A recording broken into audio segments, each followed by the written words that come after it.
चलो अगले कुछ सेकंड्स के अंदर आपके फोकस को टेस्ट करते हैं। अभी आपके स्क्रीन के ऊपर मैं एक एक करके 7 डिफरेंट चीजों के नाम लूंगा और आपको इन 7 चीजों को याद करना होगा। चलो देखते हैं कितने लोगों की फोकस पावर कितनी स्ट्रांग है। सबसे पहले Apple, second train, third market, fourth banana, fifth school, sixth camera and seventh garden. Time आपका होता है समाप्त। अब ना मेरा एक सवाल है आपसे, आपको ये बताना है कि गार्डन से पहले मैंने क्या वर्ड बताया था। अब ये जो वर्ड है ना, आप में से 70-80% लोगों ने इजीली बता दिया होगा, क्योंकि इतनी बेसिक फोकस पावर तो सबकी होती है। लेकिन अगर मैं तुमसे ये बोलूं कि आपको जितने भी मैंने वर्ड्स बताए उन वर्ड्स को उल्टे ऑर्डर में दोहराना है, 7 के 7 वर्ड्स, तो क्या आप ये आंसर दे पाओगे?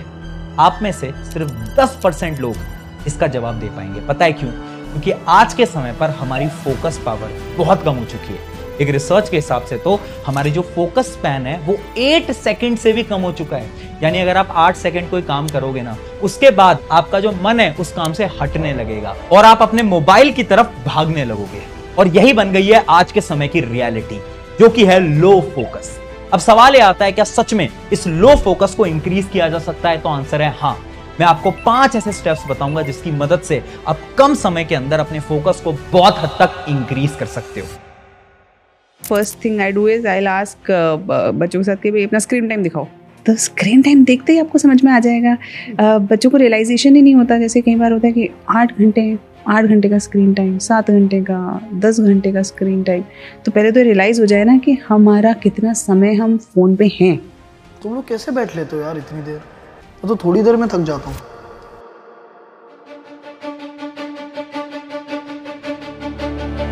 हाय एवरीवन, मेरा नाम है प्रशांत। फोकस ये एक ऐसा सीक्रेट है ना, जिसकी मदद से आप अपने लाइफ की 99 प्रॉब्लम्स का सलूशन निकाल सकते हो। सुन के शौक लग रहा होगा ना कि आखिर फोकस से हमारी लाइफ की प्रॉब्लम का क्या रिलेशन है। तो इसी रिलेशन को समझाने के लिए मैं आपको एक छोटी सी स्टोरी समझाता हूँ। एक बार एक बहुत इंटेलिजेंट लड़का था, लेकिन उस लड़के के साथ ना लाइफ में बहुत सारी प्रॉब्लम्स थी, क्योंकि उसके पापा नहीं थे, उसके साथ थी सिर्फ उसकी मम्मी। अब उसकी मम्मी काम करती थी, तो वो जो लड़का था वो था तो छोटी क्लास के अंदर, लेकिन फिर भी वो अपनी मम्मी की मदद किया करता था। सुबह उठता था, मम्मी की मदद करता था, उसके बाद जाता था वो स्कूल से घर आता था और उसके बाद घर के भी काम किया करता था।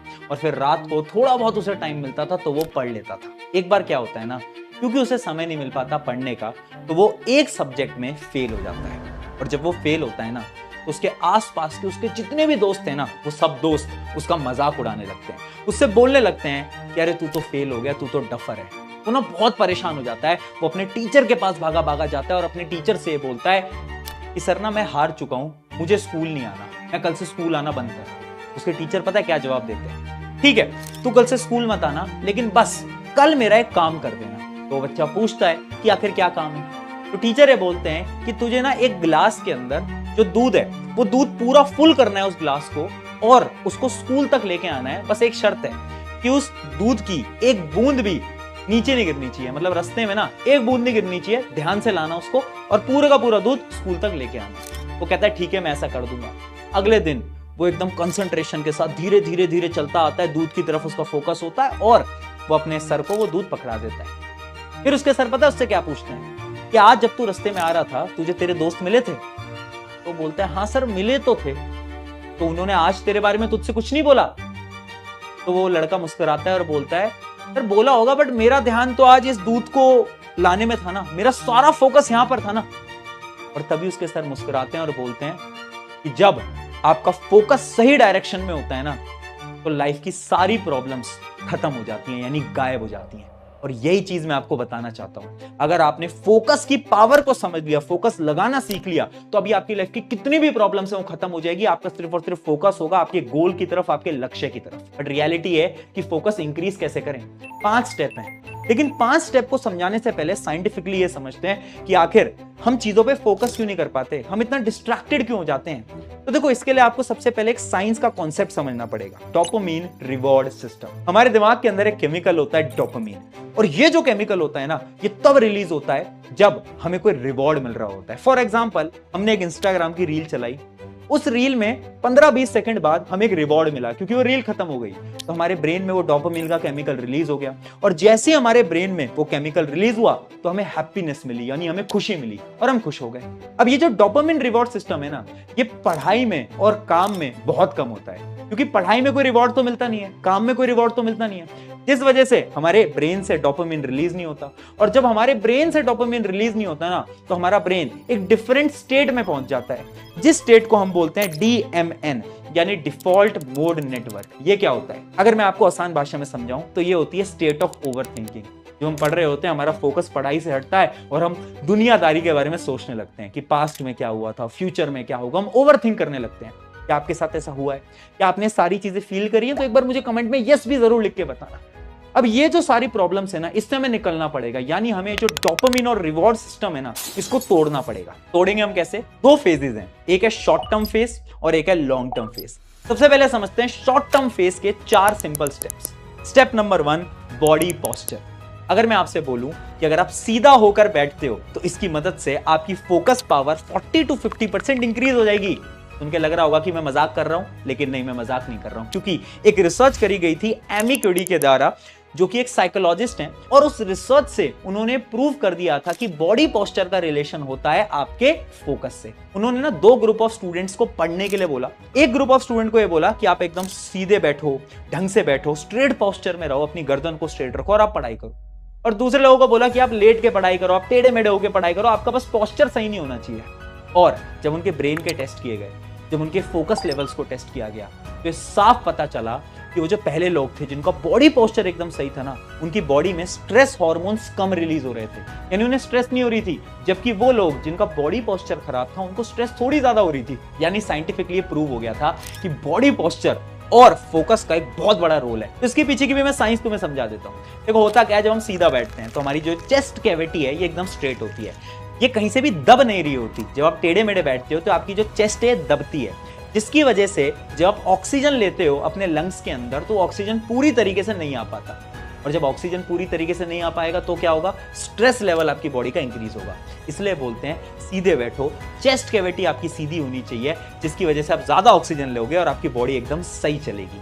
तो ये था हमारा सिंपल सा स्टेप नंबर 1, जो कि आप आज से फॉलो कर सकते हो। फिर आता है हमारा स्टेप नंबर 2, ब्रीथिंग। अगर मैं तुमसे बोलूं कि जो ब्रीथिंग है, अगर आप थोड़ा धीरे धीरे सांस लेते हो तो उससे आपकी फोकस पावर इंक्रीज हो सकती है।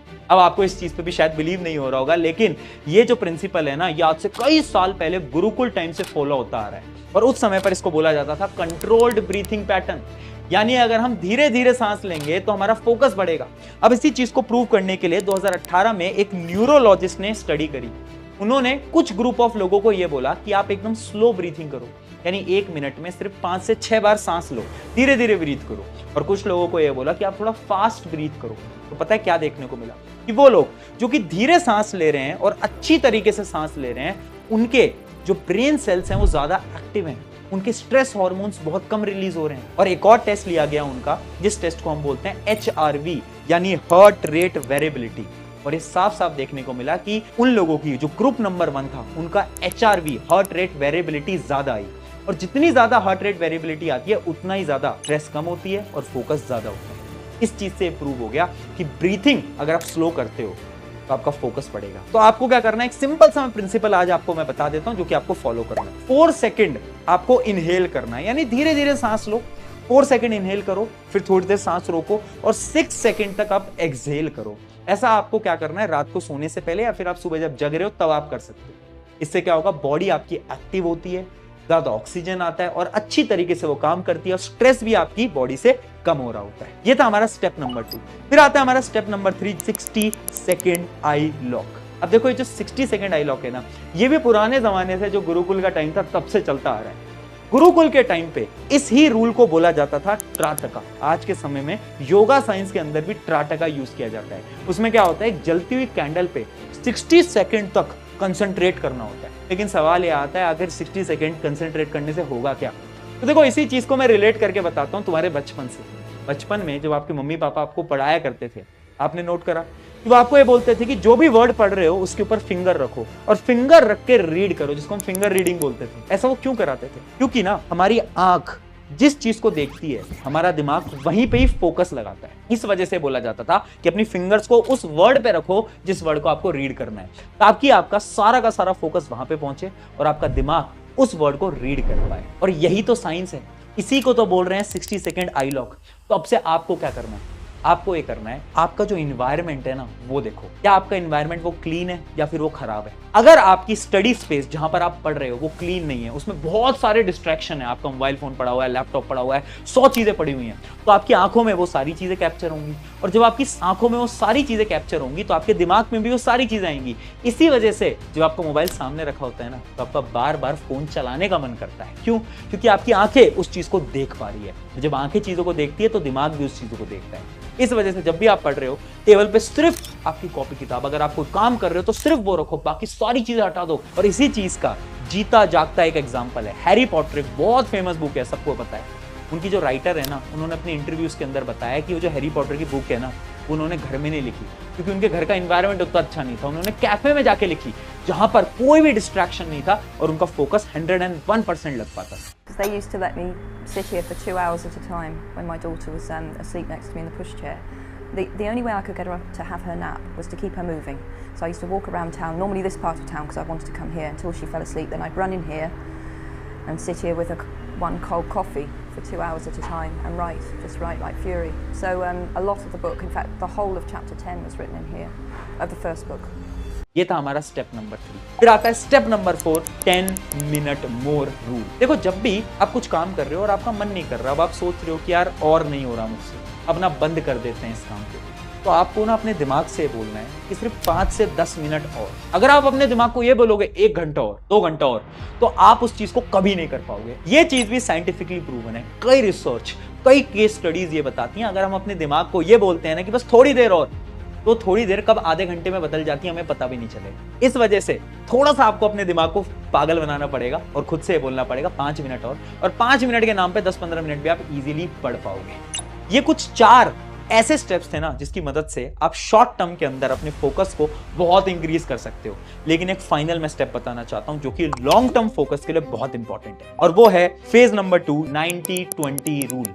90-20 रूल जो है ना वो साइंटिफिकली हमारी स्लीप साइकिल से ओरिएंटेड है। समझाता हूं आसान भाषा के अंदर। जब भी हम सोते हैं ना तो हमारी ये जो स्लीप साइकिल है ये 90 मिनट्स की होती है। पहले हम लो स्लीप में होते हैं, फिर उसके बाद हम डीप स्लीप में जाने लगते हैं, और उसके बाद हम जाते हैं REM साइकिल के अंदर। और ये जो पूरा टाइम होता है एक साइकिल को कंप्लीट करने में वो लगता है 90 मिनट। अब कुछ रिसर्चेस ये बताती हैं कि 90 मिनट हमारी स्लीप साइकिल होती है और 90 मिनट ही हमारा फोकस होता है। मैं आपको एक ग्राफ दिखाता हूं आपकी स्क्रीन के ऊपर। इस ग्राफ को अगर आप ध्यान से देखोगे, इमेजिन करो आप पढ़ने जा रहे हो, तो आप जब पढ़ने बैठोगे ना, शुरू में तो आपको फोकस करने में थोड़ा सा टाइम लगता है, बट 10-15 मिनट जैसे ग्राफ ऊपर जा रहा है तो आपका फोकस भी इंक्रीज होता जा रहा है, होता जा रहा है, होता जा रहा है। बट एक पॉइंट ऐसा आता है जो कि अराउंड 60 मिनट्स पे आता है, जब आपकी फोकस पावर कम होने लगती है, और 90 मिनट्स के बाद आपकी फोकस पावर पूरी तरीके से खत्म हो जाती है। यानी अगर आप 90 मिनट्स के बाद भी पढ़ाई कर रहे हो ना, तो शायद आप पढ़ नहीं रहे हो, बस आप पढ़ने का नाटक कर रहे हो। इसी वजह से बोला जाता है कि 90 मिनट्स की पढ़ाई करो और उसके बाद 20 मिनट का ब्रेक लो। 20 या 15 मिनट का ब्रेक अगर आप लेते हो, आपका दिमाग जो है वापस से रिचार्ज होगा और फिर वापस से आप 90 मिनट्स की कंटिन्यूअस स्टडी कर सकते हो। और इसी को हम बोलते हैं 90-20 रूल। तो कुछ ऐसी रिसर्चेस थी, कुछ ऐसी स्टडीज थी ना जिसकी मदद से आप लोग भी अपनी फोकस पावर को इंक्रीज कर सकते हो। आपकी कौन सी इनमें से फेवरेट टेक्निक है जो कि आपने अप्लाई कभी करी हुई है या फिर आप करने वाले हो, मुझे कमेंट्स में जरूर बताना। शुक्रिया एवरीवन, मेरा नाम है प्रशांत, मिलते हैं किसी नेक्स्ट वीडियो के अंदर।